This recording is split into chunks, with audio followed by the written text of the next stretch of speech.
The sky is about to show you something beautiful, and almost none of it will be what it seems. On the evenings of June 8th and June 9th, 2026, if your western horizon is clear after sunset, two lights will gather in the twilight.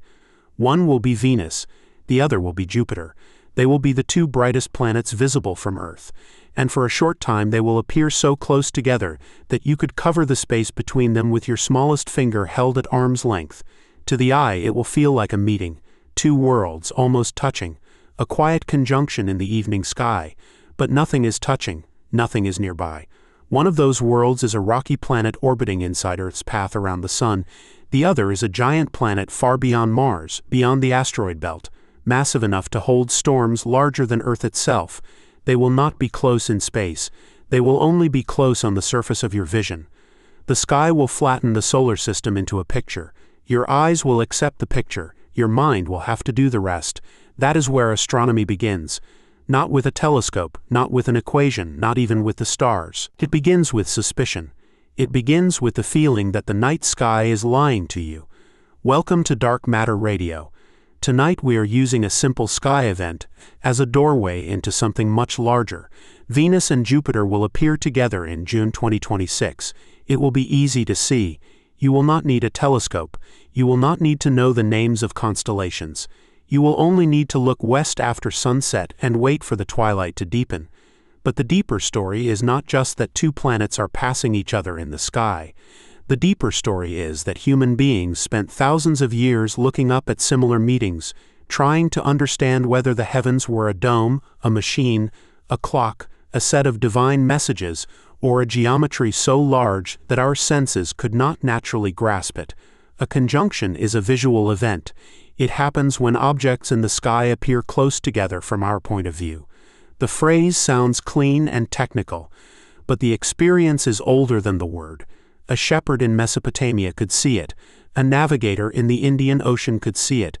A priest in Babylon could record it on clay. A child in Assam can see it from a rooftop if the clouds are kind. The event belongs to everyone because it happens in naked eye light. But understanding it requires us to break the spell of naked eye space. When Venus and Jupiter appear close, the mind wants to group them. It wants to make a pair. That instinct is useful on Earth. If two fruits are close on a tree, they probably are close. If two lamps are close on a road, they probably stand near each other. If two people stand side by side, their bodies share the same ground. The sky does not obey that instinct. The eye gives us angle, not depth. That simple fact is one of the most important facts in astronomy. When you look up, you are not seeing the universe as it is arranged in 3 dimensions. You are seeing a projection. The sky is a vast curved screen, and everything beyond the atmosphere is painted onto it by your line of sight. The Moon, Venus, Jupiter, the stars of Orion, the plane of the Milky Way, the faint smear of Andromeda, all of it arrives at your eye as direction and brightness. Distance has to be inferred.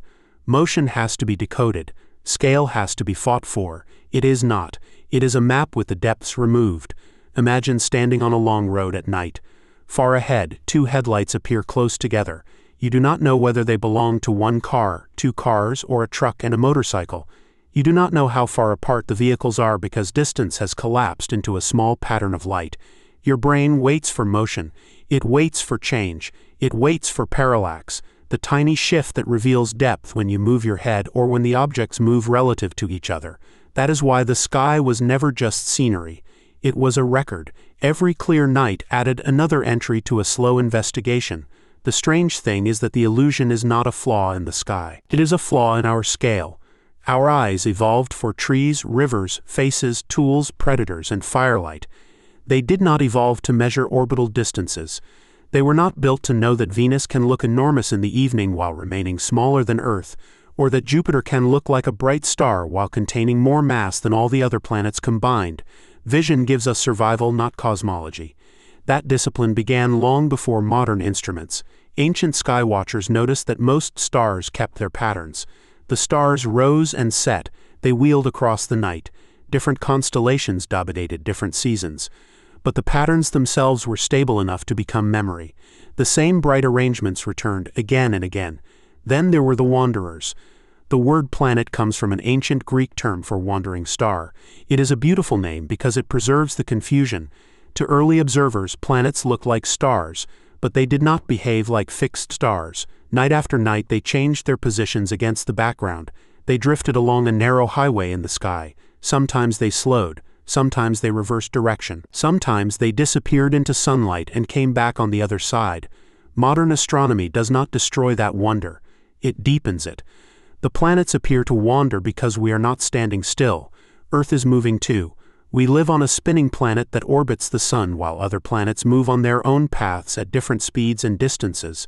The sky is not a ceiling above a stationary world. It is a moving perspective from a moving platform.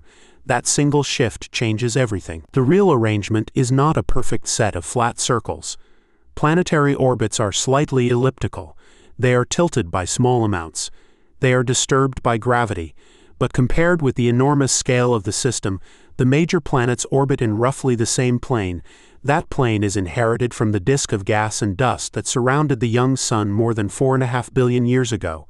In the sky, that plane appears as a path. We call it the ecliptic. This is why conjunctions are not miracles in the supernatural sense. They are geometry. But geometry can still be strange. On June 8 and June 9, 2026, Venus and Jupiter will appear close in the evening sky because, from Earth, the line of sight to Venus and the line of sight to Jupiter will point in nearly the same direction. Venus will be relatively nearby compared with Jupiter. Jupiter will be much farther away. The conjunction is not a physical gathering. It is an alignment of sightlines. The numbers matter because they pull the illusion apart. Venus never gets very far from Earth by planetary standards because it is our neighboring inner planet. Its distance changes depending on where both planets are in their orbits. But it belongs to the inner solar system. Jupiter belongs to a different realm. It orbits more than 5 times farther from the Sun than Earth does. Light from Jupiter takes far longer to reach us than light reflected from Venus when Venus is nearby. Yet on the sky, those distances vanish. The apparent separation is measured not in kilometers, but in degrees. The full moon is about half a degree wide in the sky. A separation of roughly 1.5 degrees is about 3 full moon widths. It is close enough to be dramatic, especially because both objects are bright. It is not close enough for them to merge, but close enough for the eye to recognize them as a pair. A pair implies relationship, but apparent relationships in the sky can be invented by perspective. The stars of a constellation may sit at wildly different distances. A bright planet may drift past a faint star cluster without ever coming near it. The moon can occult a star by passing in front of it from our viewpoint, while the star remains unimaginably farther away. Astronomy teaches us to ask a question that ordinary life rarely requires. Close in what sense? Close in space, close in time, close in brightness. Those are not the same thing. Venus is the first half of the illusion, and Venus is dangerous because it looks simple. It is often called Earth's sister planet because it is similar in size and mass. That nickname can mislead. Venus is not a gentler twin. It is a world that shows how badly a rocky planet can go wrong. Its atmosphere is mostly carbon dioxide. Its clouds contain sulfuric acid. Its surface pressure is crushing. Its surface temperature is hot enough to melt lead. A world that shines like a jewel in the evening sky is at ground level one of the most hostile places in the solar system. Part of the answer is distance. Venus can come closer to Earth than any other planet. Part of the answer is size. It is large enough to reflect a significant amount of sunlight. But the most important part is cloud. Venus is wrapped in a highly reflective atmosphere. Much of the sunlight that strikes it is scattered back into space. From Earth, that reflected sunlight makes Venus brilliant. The beauty is atmospheric. The brightness is a warning label written in clouds. That matters for the June 2026 conjunction because Venus is not merely a light beside Jupiter. It is a clue left over from one of the greatest intellectual revolutions in human history.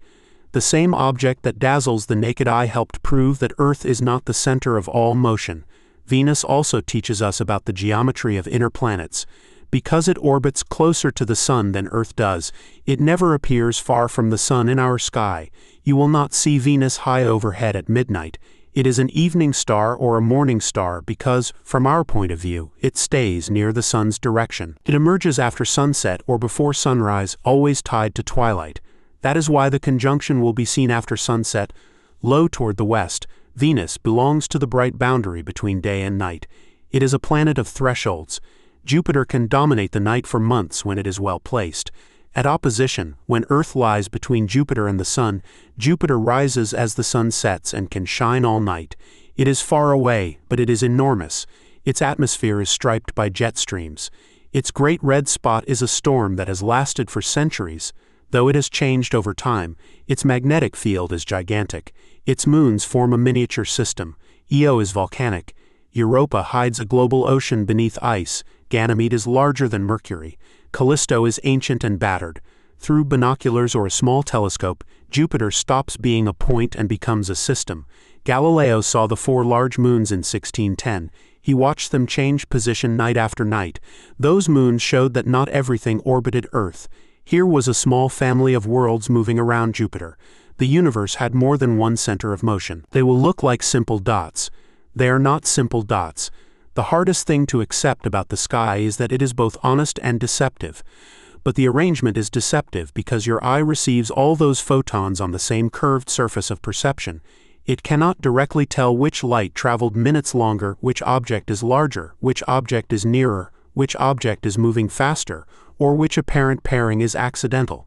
The sky gives evidence, not interpretation. Human beings had to invent interpretation. When a planet goes into retrograde motion, it appears to slow, stop, reverse against the stars, and then resume its normal direction. To an Earth-centered observer, this is deeply strange. Why would a wandering star reverse course? In the Sun-centered picture, the illusion becomes much clearer.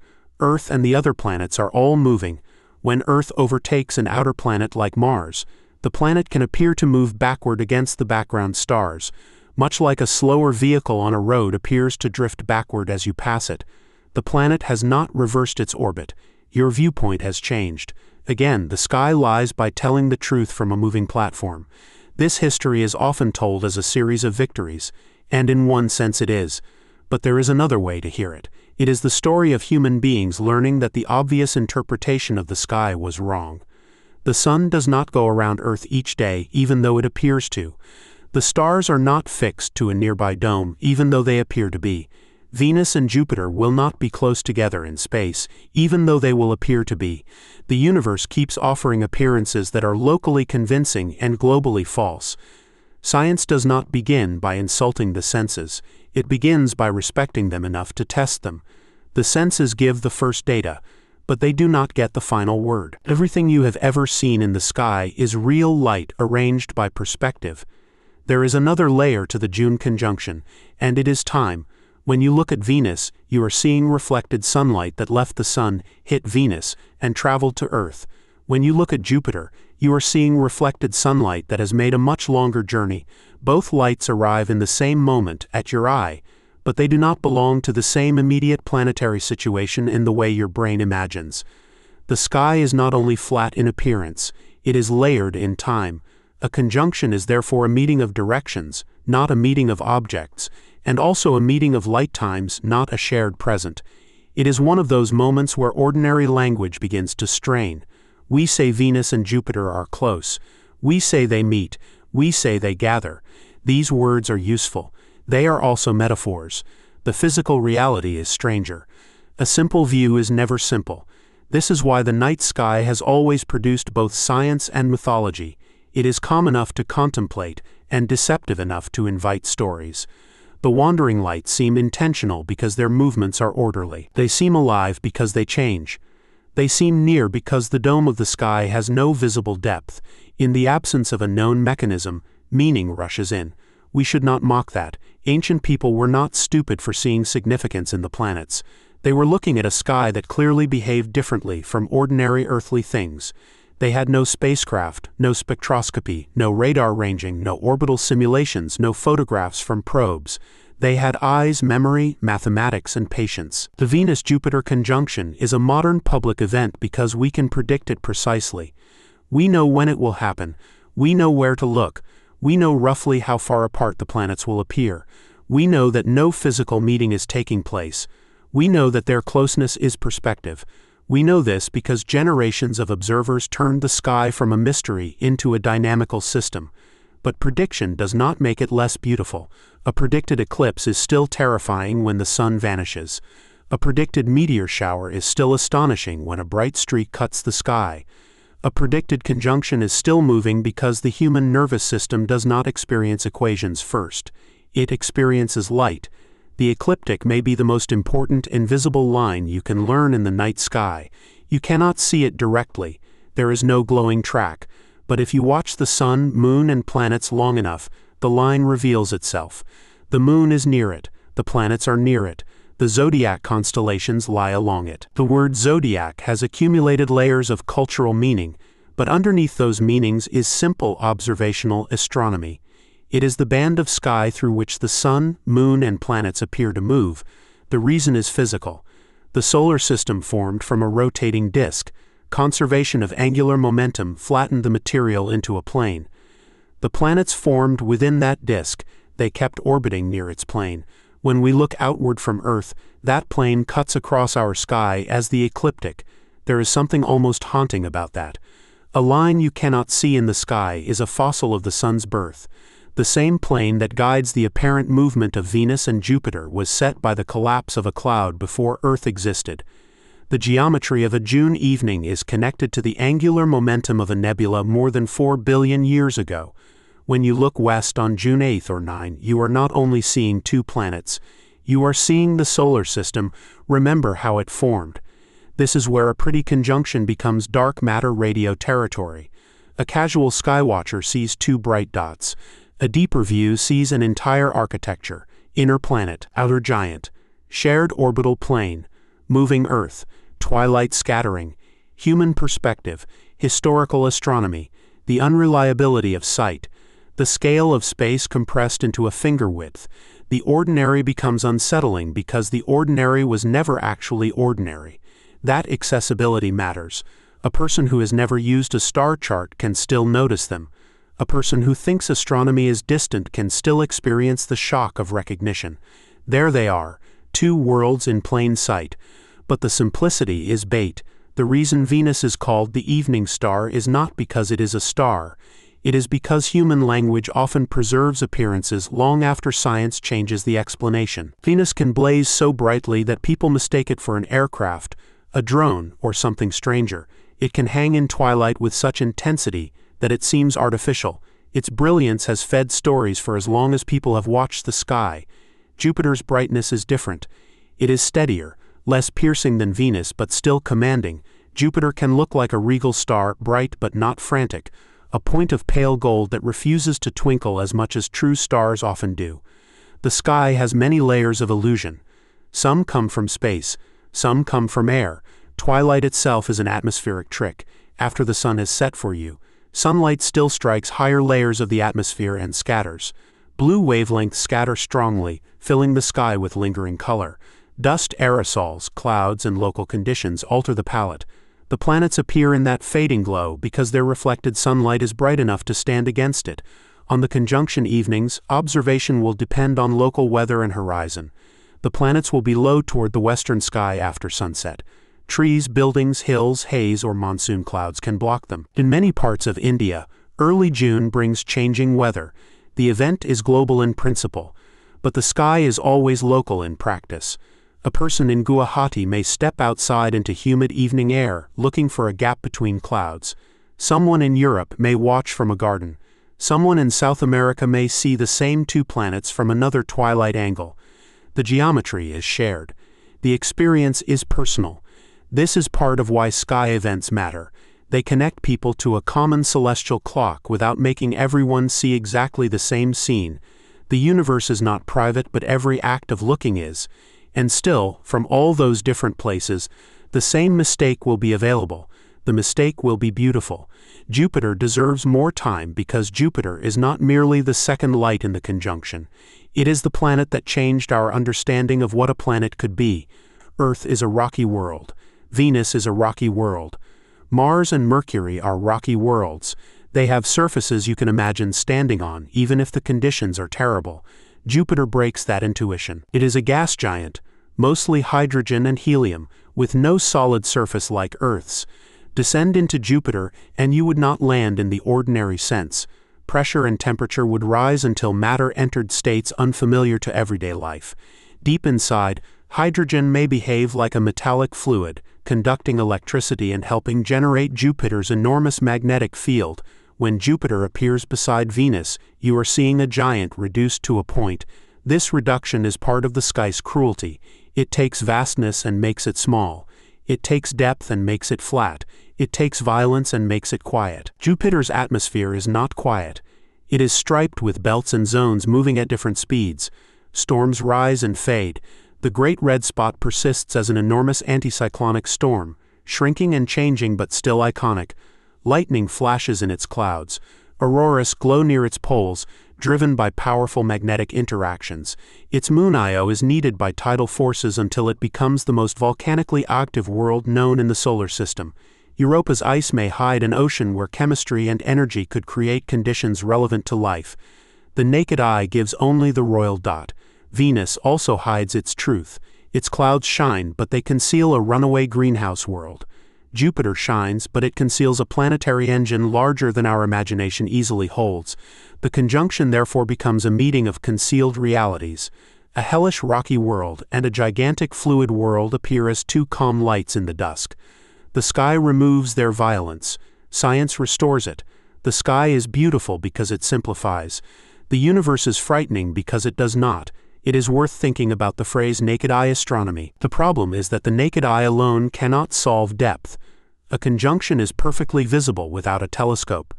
But the explanation of a conjunction requires a model. It requires a way to imagine yourself outside Earth, looking down on the planetary orbits. That mental leap is one of humanity's great achievements. We learned to stand in thought where nobody could stand. This is what scientific diagrams do. They create impossible viewpoints. A top-down diagram of the solar system is not something any human eye naturally sees. It is a constructed perspective. It lets us understand why the sky looks the way it does from the inside. There is no shame in that. Science often advances by inventing viewpoints that nature does not directly provide. A map of Earth is not what Earth looks like to a person standing on it. A geological cross-section is not what a mountain shows you from the outside. A graph of temperature is not the sensation of heat. A space-time diagram is not what time feels like. These tools translate experience into structure. The Venus-Jupiter conjunction is perfect for teaching this because the event is simple enough to see and deep enough to unpack. You can begin with one evening sky and end with the realization that most of astronomy is a battle against projection. Planetary alignments are projections.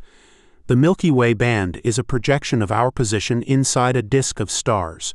Meteor showers appear to radiate from a point because Earth is moving through streams of debris, and perspective makes parallel paths converge, like railway tracks seeming to meet in the distance. The night sky is a theater of real objects producing false intuitions. That is not a reason to distrust beauty. It is a reason to look twice. At first, the event seems smaller. The planets are not really meeting. The closeness is an illusion. A poetic mind might feel disappointed. The magic appears to drain away. Then, if you sit with it longer, the event becomes larger than before, because now the view contains not only two lights, but all the hidden geometry required to place them there. You feel Earth's motion. You feel the inner and outer solar system. You feel the ancient plane of planetary formation. You feel the way line of sight can compress hundreds of millions of kilometers into the width of a finger. That is the secret. A conjunction is not just something happening out there. It is something happening between the solar system and the observer. Move the observer and the geometry changes. The event is relational. It exists because you are standing on Earth at a particular time, looking in a particular direction from a rotating world. The universe is not only objects. It is relationships between objects, light, motion, and observers.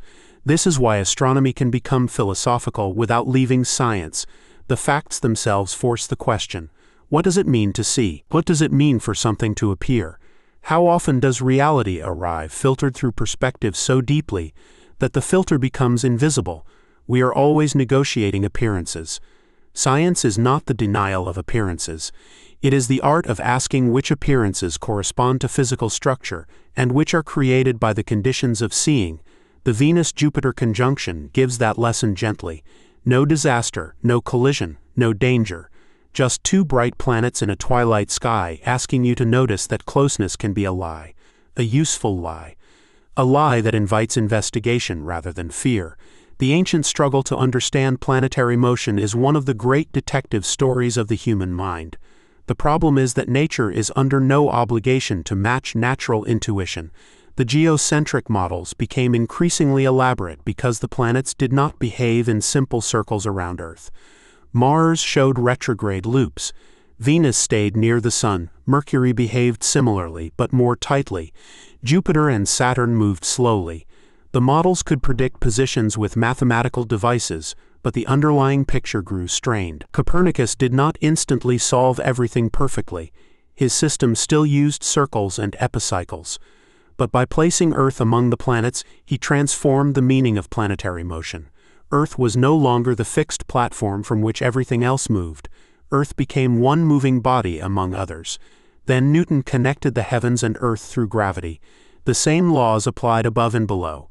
The sky stopped being a separate realm of perfection and became part of nature.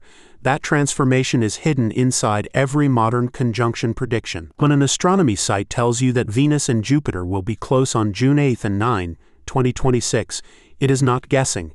It relies on centuries of celestial mechanics observations, corrections, and computation. The casual instruction to look west after sunset rests on a deep mathematical inheritance. Look west. There they are, but behind that simplicity are ephemerides, coordinate systems, orbital elements, gravitational interactions, timekeeping, and a civilization that learned to calculate the sky. A child pointing at the brighter light may not know Galileo, but Galileo is there. The old astronomers are present whenever prediction meets perception. There is also a practical question. How should someone watch the conjunction? Find a clear horizon. The planets will be low. Buildings and trees can erase the whole show. If the sky is hazy, Venus may appear first because it is brighter. Jupiter should follow as twilight darkens. The exact appearance will depend on location, atmospheric conditions, and local obstructions. Do not expect them to look like disks. To the unaided eye, they will look like bright points. That is part of the power. Your eye will reduce two worlds to luminous punctuation. If you watch over several evenings, the experience becomes richer. The conjunction is not only a single night, the approach matters. The planets will seem to draw closer night after night, reach their closest apparent separation, and then separate again. This slow change reveals that the sky is not fixed. It is a clockwork, though not a simple one. Repeated watching gives motion. Motion gives understanding. This is how ancient astronomy worked. It was not built from one dramatic night. It was built from returning to the sky again and again, noticing that the wanderers obeyed patterns. People who watched long enough could predict future positions. Prediction gave power. It made calendars. It organized rituals. It helped navigation. It turned the sky into a usable system. The sky rewards repetition, and it punishes assumptions. The first assumption is that two close points are close objects. The conjunction breaks that assumption.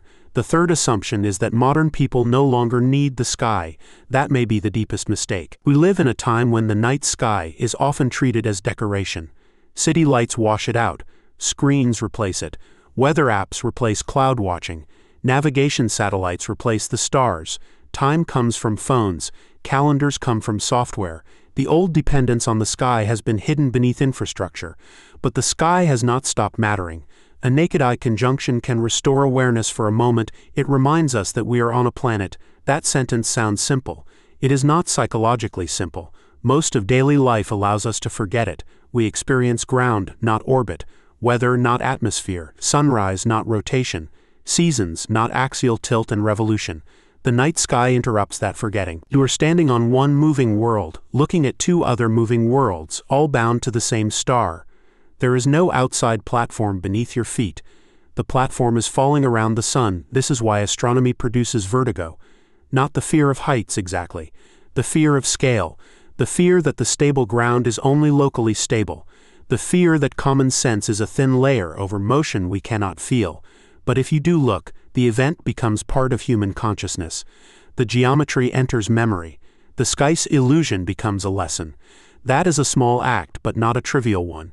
To look up carefully is to refuse to live entirely inside the human-sized world. The eye puts stars and planets into the same class because both appear as points of light. Ancient observers had to separate them by behavior. Stars fixed their patterns. Planets wandered. Today we know the categories are radically different. Stars are suns, many of them larger and more luminous than our own. Planets are worlds or giant bodies shining mostly by reflected sunlight. The similarity of appearance is superficial. A bright star and a bright planet can look alike. Their natures are not alike. This is a recurring theme in astronomy. Things that look similar can be physically different. Things that look different can be physically related. A white dwarf and a planet may both be small in the sky, but one is a stellar remnant. A nebula may look like a faint cloud, but one nebula may be a star-forming region, while another is the shed atmosphere of a dying star. A quasar may look like a point, but it can be the blazing core of a distant galaxy powered by a supermassive black hole. Spectroscopy transformed this problem. By spreading light into its component colors, astronomers learned to read chemical fingerprints, temperatures, velocities, and physical conditions. The sky stopped being only positions and brightness. It became information. Light carried evidence of matter. But the Venus-Jupiter conjunction remains pre-spectroscopic in the best way. It brings us back to the first layer. 2 bright points, 1 question. What are we really seeing? That is not a failure. It is an invitation to add mind to sight. One of the quiet tragedies of modern life is that many people think science removes mystery by explaining things.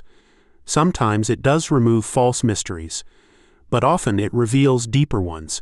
Venus and Jupiter appearing close is not mysterious in the sense that we cannot explain it. We can.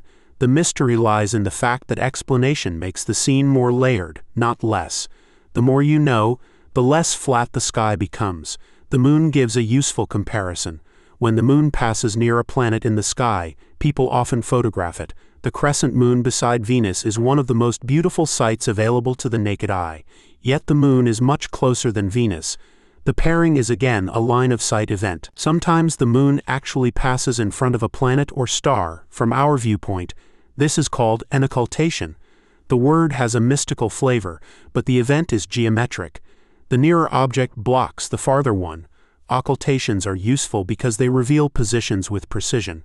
They can help measure sizes, atmospheres, and orbital details depending on the objects involved. The difference between conjunction and occultation shows how exact sky geometry can be.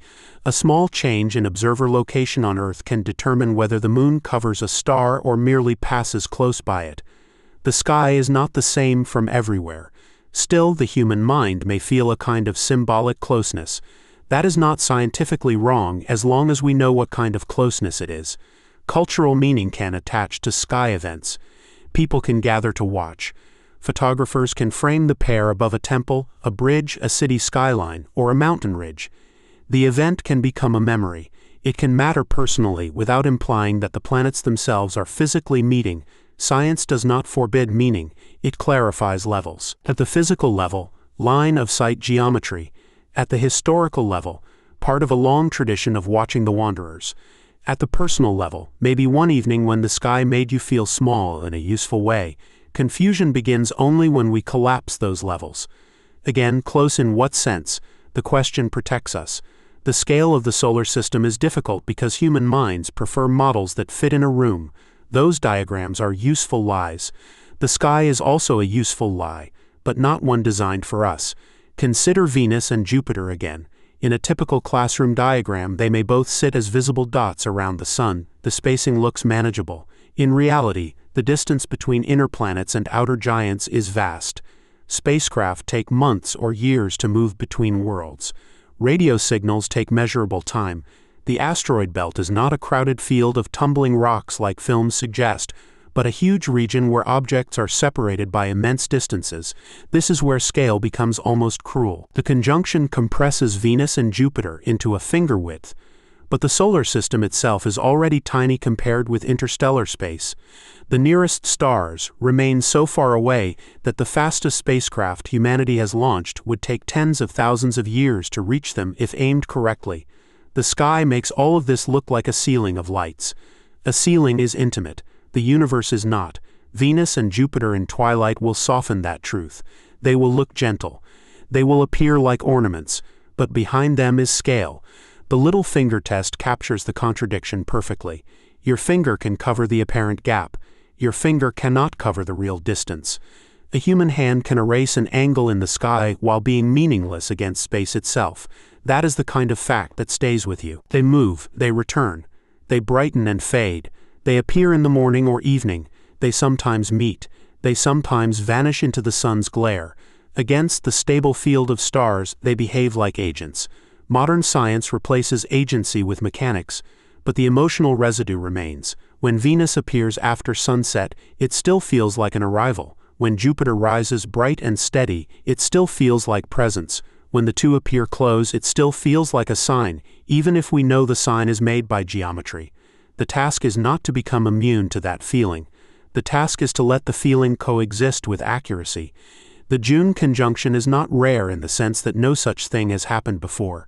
Venus and Jupiter have conjunctions repeatedly over the years. Some are closer, some less favorable, some lost in sunlight, some placed in morning skies, some spectacular. The specific geometry of June 2026 is noteworthy because the two brightest planets will be visible close together after sunset, an accessible sight, but the deeper value is not rarity, it is interpretive richness. It is a chance to explain why Venus never strays far from the Sun, why planets follow the ecliptic, why apparent closeness is not physical closeness, why ancient astronomy was both wrong in model and brilliant in observation, why modern humans still need to look up. A single conjunction can hold all of that if we let it. This is the essence of a good science story. It begins with something observable and opens into something structural. It does not use the sky event as decoration. It uses it as evidence. But our senses and our understanding are. The phrase orbital geometry can sound cold, but it is one of the most beautiful phrases in astronomy. Geometry is relationship. Orbit is motion under gravity. Orbital geometry means the pattern created when moving bodies are viewed from another moving body. It is dynamic perspective. It is the reason eclipses happen, transits happen, oppositions happen, conjunctions happen, occultations happen, and seasons happen. Synodic periods describe how long it takes for planets to return to similar configurations as seen from Earth. For Venus, the cycle is shaped by the relative motion of Earth and Venus. For Jupiter, by the relative motion of Earth and the outer giant. Conjunctions between Venus and Jupiter depend on the combined dance of all three bodies, Venus, Earth, and Jupiter. This is why the sky can be predicted and still feel alive. The patterns are lawful, but they unfold through many moving parts. A clock is predictable, but a clock is usually designed. The solar system is not designed in that human sense. It emerged from physics. Collapse, rotation, accretion, collisions, migration, resonance, gravity, and time. Its order is natural order, not mechanical intention. The casual observer receives the final line of a very long calculation. Look west after sunset, only a pinky finger apart. A human arm extended toward the sky, a little finger measuring worlds. Ancient astronomers also measured the sky by body and instrument. Fingers, fists, cubits, sighting rods, gnomons, quadrants, armillary spheres. The human body was the first measuring device. Modern astronomy has moved far beyond it, but for naked eye events, the body returns. A pinky width becomes an angular ruler. The hand becomes a bridge between human scale and planetary geometry. The body cannot comprehend the distance. That is enough to begin. The planets do not shine by their own nuclear fire. They shine mostly by borrowing the sun. This matters because the conjunction is also a story about reflected light. Venus and Jupiter are visible because sunlight strikes them and scatters back toward Earth. Their brightness depends on distance from the sun, distance from Earth, size, reflectivity, phase, and atmospheric or cloud properties. To the eye, both are lights. To physics, they are very different reflectors. The word albedo describes reflectivity. A high albedo object reflects a large fraction of incoming light. Venus has a high albedo because of its cloud cover. Our moon has a lower reflectivity than many people expect. It appears bright in our night sky, largely because it is nearby and set against darkness. Jupiter's cloud tops reflect enough sunlight to make it brilliant across great distances. The sky again resists simple reading. This is why magnitude, the astronomical brightness scale, can seem unintuitive. Lower magnitude numbers mean brighter objects and negative magnitudes are very bright. Venus can become the brightest planet. sometimes bright enough to cast faint shadows under very dark conditions. Jupiter is usually the next brightest planet after Venus, though Mars can rival or exceed it during favorable oppositions. On June evenings, the fact that Venus and Jupiter are both so bright will make the conjunction feel dramatic even in twilight. If the planets were faint, the geometry would still be real but less emotionally forceful. Brightness makes geometry public. Or, more accurately, our attention evolved to notice bright things in darkness. The conjunction uses that ancient reflex. There is a subtle danger in saying the sky lies. The lie is produced in the human interpretation. That makes the lesson more interesting, not less. Science is often described as a method for learning about the external world. It is also a method for learning about our own mistakes. Every scientific revolution exposes some hidden assumption that felt natural, until evidence broke it. The fixed stars assumed a nearby celestial sphere. The perfect heavens assumed celestial motions should be circular and unchanging. The Milky Way, as the whole universe, assumed the fuzzy spirals were nearby nebulae, until evidence showed many were separate galaxies. Again and again, the universe has been larger, older, stranger, and less centered on us than first appearances suggested. The Venus-Jupiter conjunction is a gentle version of that pattern. It lets us practice suspicion on something harmless. We can look at two lights and remind ourselves that appearance is not ontology. What something looks like is not necessarily what it is. That habit matters beyond astronomy. The sky is a discipline. It trains humility by being beautiful and indifferent at the same time. The conjunction also reveals why the solar system has a visual grammar. Once you learn this grammar, the sky becomes readable. Not readable in the old sense of omens, but readable as motion. Venus near Jupiter after sunset says something about where Venus is in its inner orbit, where Jupiter appears along the ecliptic, and where Earth is positioned in relation to both. The configuration is a sentence written in light and geometry. It says, "There is Venus, there is Jupiter. Now explain why they are there together." That question forces the facts into a model. A model is not merely a list, it is a structure that shows how things relate. The power of astronomy lies in model making. We cannot touch Jupiter. We cannot stand above the solar system. We cannot see orbits traced in glowing lines, but we can build a model that predicts the view. This is a deeply human form of contact with the universe. Not contact by touch, but contact by understanding. The planets remain distant, but their motions enter mathematics and memory. On June 8 and 9, a person who knows nothing about orbital mechanics can still enjoy the sight. That is good, but a person who knows the geometry can enjoy the sight and feel the hidden machinery. The same light, deeper world. It can become vague if repeated too often, but this conjunction gives it a concrete meaning. Cosmic perspective is not only knowing that the universe is big, it is learning that your viewpoint is local, moving, and limited. From Earth, Venus and Jupiter appear near each other. From Mars, they would not appear in the same way. From Venus, Earth and Jupiter would create different alignments. There is no single obvious sky. Every world has its own sky because every world has its own position and motion. That idea is quietly radical. The sky is not a universal picture. It is what the universe looks like from somewhere. Even the maps astronomers build require coordinate systems. Right ascension and declination, ecliptic longitude and latitude, altitude and azimuth, galactic coordinates. Each system reveals a different structure and serves a different purpose. The sky must be organized before it can be understood. For an observer, altitude and azimuth are practical. How high above the horizon? Which direction? For solar system geometry, ecliptic coordinates make sense. For the structure of the Milky Way, galactic coordinates reveal the plane of our galaxy. No coordinate system is the universe itself. Each is a lens. The Venus-Jupiter conjunction lives first in the observer's sky. Low west after sunset, bright points close together. That is altitude, azimuth, and experience. Then it lives in heliocentric space. Venus inside Earth's orbit, Jupiter far outside, Earth as the viewing platform. Then it lives in cultural memory. A beautiful evening event. All are true in their own way. The history of Venus alone is enough for an entire night. It was known to ancient civilizations because it is impossible to miss when well placed. Some cultures treated the morning and evening appearances as separate objects before recognizing the cycle. The planet's brilliance made it a marker of time, ritual, and mythology. Its pattern was tracked carefully by the Maya. Its appearances mattered in Mesopotamian astronomy. It entered Greek and Roman tradition.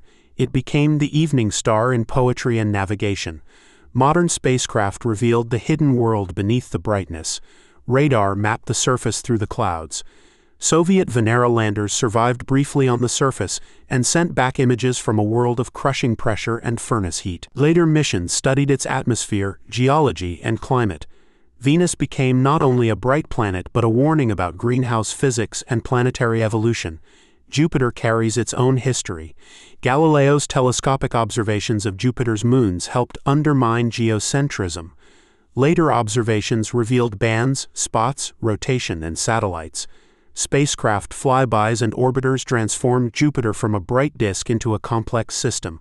Pioneer, Voyager, Galileo, Juno, and other missions expanded the story. We learned about radiation belts, magnetism, deep atmospheric structure, and the Moon system. When Venus and Jupiter appear together, two archives of exploration appear as points. That compression is almost absurd. This is why science communication must be careful with sky events. The temptation is to say, here is something pretty, go look. That is fine, but it leaves most of the richness untouched. The better move is to say, here is something pretty, and it is the visible tip of a hidden structure. Dark matter radio lives in that hidden structure. The conjunction is the door. The real subject is the machinery behind appearances. Venus and Jupiter will not affect Earth by appearing close. Their apparent conjunction will not cause earthquakes. It will not change human behavior through gravity. It will not open portals or disturb the sun. The physical forces involved at Earth are ordinary and negligible compared with the daily dominance of the sun and moon. This matters because sky events often attract overstatement. The more beautiful the event, the more likely someone is to attach false power to it. But the real power of the conjunction is not gravitational. It is cognitive. It can change how someone thinks about the sky. We do not need fake danger when the truth is already strange. Two planets will appear close because of line-of-sight geometry from a moving Earth. One is a cloud-covered greenhouse world. One is a gas giant with moons that may hold oceans. Both are reflecting sunlight from different distances. Both travel near the ecliptic because of the solar system's formation in a disk. Their apparent meeting connects ancient skywatching to modern celestial mechanics. That is not clickbait. That is reality. Reality is underused. This is especially important for long-form science. The listener is not here to be shouted at. The listener is here to be trusted. Trusted with scale. Trusted with uncertainty. Trusted with the difference between appearance and fact. The Venus-Jupiter conjunction is a chance to practice that trust. No panic. Just the sky, doing what moving worlds do. There is one more trick in the night sky that helps explain why conjunctions feel powerful. The stars are so far away that their relative positions change slowly on human timescales. They are moving, but the motion is usually too subtle for an unaided lifetime, except in special cases measured carefully. This gives the star background a feeling of permanence. Planets move against that permanence. Their motion becomes legible because it is framed by apparent stillness. A planet is a moving note on a mostly stable page. This is why ancient astronomy needed star maps and constellations. The constellations were not physically real groupings in three-dimensional space, but they were useful reference patterns. They made the sky memorizable. They allowed people to say that a planet was near this star or entering that region. Myth and measurement intertwined. Today, we know constellations are line-of-sight patterns. The stars in them may be unrelated and separated by large distances, yet we still use constellation names because the sky needs addresses. The official constellation boundaries are modern and precise, but the human habit of pattern making is ancient. If you watch with an app or chart, you can see where the planets sit among the stars. If you watch without tools, you can still feel the old experience, bright wanderers in fading light. There is no wrong way to begin, as long as the sun is down and your eyes are safe. The important thing is to let the event lead to questions. Why now? Why close? Why bright? Each question opens a different chamber of the same structure. Venus's restriction to morning and evening skies is one of the cleanest demonstrations of heliocentric geometry available without instruments. Because Venus orbits inside Earth's orbit, our line of sight to it never gets very far from our line of sight to the Sun. The maximum angular separation from the Sun is called greatest elongation. Around such times, Venus can be especially well placed for viewing after sunset or before sunrise. But it still remains a twilight object. It never becomes a midnight planet. So when Jupiter appears close to Venus in evening twilight, Jupiter is entering Venus's kind of sky from our perspective. The giant is seen near the Sun's direction even though it is far beyond Earth. This mix of inner and outer planet geometry is part of the conjunction's charm. Venus is close to the Sun because it must be. Jupiter is close to the Sun's direction because of where it happens to be relative to Earth and the Sun at that time. The same apparent region of sky can contain objects constrained there for different reasons. A viewer sees two dots low in the west. A model sees inner orbit, outer orbit, Earth viewpoint, solar elongation, and ecliptic placement. This is why the sky rewards layered thinking. The first layer is enough to enjoy. The later layers do not cancel it. They reveal why enjoyment was possible. Conjunctions are angular coincidences too. The universe is full of alignments that mean everything visually, and almost nothing physically. That sentence sounds dismissive until you realize that vision is one of the main ways conscious beings encounter the cosmos. The psychological effect of a conjunction is also tied to symmetry. Two bright objects close together create a pattern stronger than either alone. The eye binds them. The brain groups them. Gestalt psychology tells us that proximity is one of the principles by which we organize perception. Things near each other are perceived as related. In daily life, that shortcut is useful. In astronomy, it can mislead. This is why the conjunction feels like an event, even if you know the geometry. Your brain cannot fully stop grouping the two lights. Knowledge does not erase perception. It adds a second voice. One voice says, they are together. The other says, they only look together. Many astronomical insights have this double quality. You still see the sun rise even after you know Earth rotates. You still see the moon as large near the horizon even after you know its distance has not changed significantly. You still see constellations as patterns even after you know the stars are not physically arranged that way. Knowledge does not always change the raw appearance. It changes what the appearance means. This is important because science is not a way of becoming a machine. A scientist still has human perception. The difference is that perception is trained, checked, and supplemented by instruments and models. When you watch Venus and Jupiter, you are allowed to feel the closeness. Then you are allowed to know that the feeling is not the full truth, not naive belief, not cold dismissal. Wonder with depth. Conjunctions are often photographed because they are visually simple and emotionally clear. A phone camera may capture Venus and Jupiter as bright dots, especially if the sky is not too bright and the horizon is steady. Longer exposures can reveal more background, but they may also exaggerate colors, create lens flares, or make planets appear larger than they look to the eye. Images are another kind of sky lie. A photograph is not pure reality. It is an exposure, a sensor response, a lens, a processing pipeline, a framing choice. Astrophotography can reveal real details invisible to the eye, but it can also create appearances that need interpretation. Webb images, Hubble images, planetary composites, enhanced colors, stacked exposures, all of them are truthful in some ways and constructed in others. That is not bad. It is simply another reminder that seeing is active.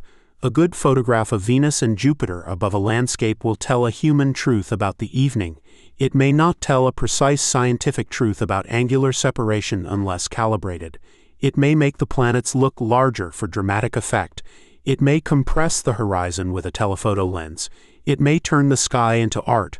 Art and science can share the same event without being the same response. The best defense is understanding. If you understand conjunctions, you can enjoy the images without being fooled by them. You can let beauty in and keep your footing. You do not need permission to look at Venus. You do not need an institution to notice Jupiter. You do not need a grant to compare their positions from one evening to the next.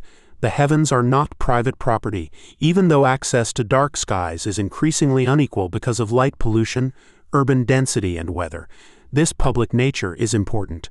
Astronomy is one of the few sciences where a beginner can witness the same object professionals study. Your naked eye and a spacecraft are not doing the same work, but they are connected by the same target. You can see Jupiter as a dot while Juno studies its gravity and magnetic field. You can see Venus as a brilliant point while scientists model its atmosphere and plan future missions. The scale of expertise differs. The object is shared.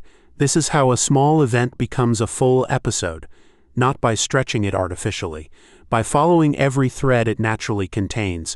There is one final scientific subtlety worth holding. The solar system is not a rigid clockwork where planets follow perfect paths forever unchanged. It is stable over human timescales, but dynamic over deep time. Planetary orbits gravitationally perturb one another. Resonances matter. Small bodies are scattered. Axial tilts change. The moon recedes from Earth. The sun evolves. The solar system has a history and a future. Conjunctions are predictable because the system is regular enough for prediction. But regular does not mean frozen. The conjunction is temporary on the scale of days. Planetary systems are temporary on the scale of stars. Even the ecliptic is not an eternal line. It is the current projection of Earth's orbital plane. Earth's axis precesses. The coordinate grids shift. The constellations associated with seasons change over thousands of years. The sky of the distant past was not exactly our sky. The sky of the distant future will not be exactly ours. A single evening can feel timeless, but it is a slice through motion. Venus and Jupiter will meet in appearance again. Not exactly this way, not from your exact life circumstances, not with the same clouds or horizon or thoughts. Repetition and uniqueness coexist. That is true of most things worth noticing. As the conjunction approaches, headlines will probably describe Venus and Jupiter as close, meeting, pairing, or forming a double-planet display. Those phrases are fine as long as we remember they are observational language. They describe the sky view, not the physical distance. Close means close in angular separation. Bright means bright as seen from Earth, not necessarily intrinsically luminous like a star. Meeting means appearing in the same region of sky. This kind of clarification is not pedantry. It is the path from awe to understanding. The listener does not need every equation, but the listener deserves the right picture. The right picture is this: you are standing on Earth after sunset. Earth has rotated your location away from the sun, but the western sky still glows. Venus, on an inner orbit, shines brilliantly near the sun's direction. Jupiter, far beyond Earth, happens to lie near the same line of sight. The two planets appear separated by a small angle, roughly a few moon widths or about a pinky finger at arm's length, depending on the date and source. They are not close in space. Their closeness is a perspective effect produced by orbital geometry. Everything else blooms from it. Near the end, we can return to the simple act of looking. A person steps outside after sunset. The day has not fully left. The horizon still carries color. Birds may be quieting. Traffic may continue. Somewhere nearby, a phone screen glows. Above the western horizon, two lights appear. The brighter one is Venus. The other is Jupiter. They look close enough to belong together. For a moment, the old sky returns. The sky of watchers before telescopes. The sky of calendars and omens, ships and fields, temples and rooftops. The sky before we knew what planets were, and the sky after we sent machines to them. The same lights carrying different meanings through different minds. Then the modern understanding arrives. Venus is not a star. Jupiter is not nearby. The sky is not a dome. Earth is not still. The apparent meeting is a projection. The beauty is real, but the closeness is not what it seems. That should not make the moment colder. It should make it deeper. Because now the view includes the lie and the truth. It includes the human eye and the planetary system. It includes ancient confusion and modern calculation. It includes the smallness of a finger against the sky, and the enormity of the distances it seems to measure. The night sky is lying to you only if you stop at the first impression. If you keep looking, it begins to confess. It tells you that sight is not the same as understanding. It tells you that beauty can be made of geometry. It tells you that the universe can hide depth inside a flat patch of twilight. And it tells you, quietly, that every time you look up, you are seeing the cosmos from one moving world at one moment, through one fragile point of view. That is enough to unsettle anyone who is paying attention. So when June 8th and June 9th arrive, step outside if the sky allows it. Look west after sunset. Find the two bright planets. Let them look close. Let the illusion work. Then remember what is actually happening. A rocky furnace world and a gas giant are not meeting. Earth is carrying you through the right line of sight. The solar system is briefly drawing a diagram in your sky, and you are inside the diagram. That may be the most unsettling part. We began with two lights that seemed to touch. We end with a stranger truth. The sky was never a simple picture above us. It was a projection of motion, distance, history, and human perspective. Venus and Jupiter will appear close because our world, our eyes, and their orbits will make them close in angle. The open question is not whether the conjunction is real. It is real as an experience and false as a physical meeting. The deeper question is how much of reality we mistake for the first version our senses provide. Subscribe to Dark Matter Radio for more long-form science. Leave a comment with the question this leaves in your mind. Maybe it is about Venus, maybe Jupiter, maybe the old astronomers, maybe the uncomfortable fact that seeing something clearly is not the same as understanding it. Until next time, keep looking into the dark.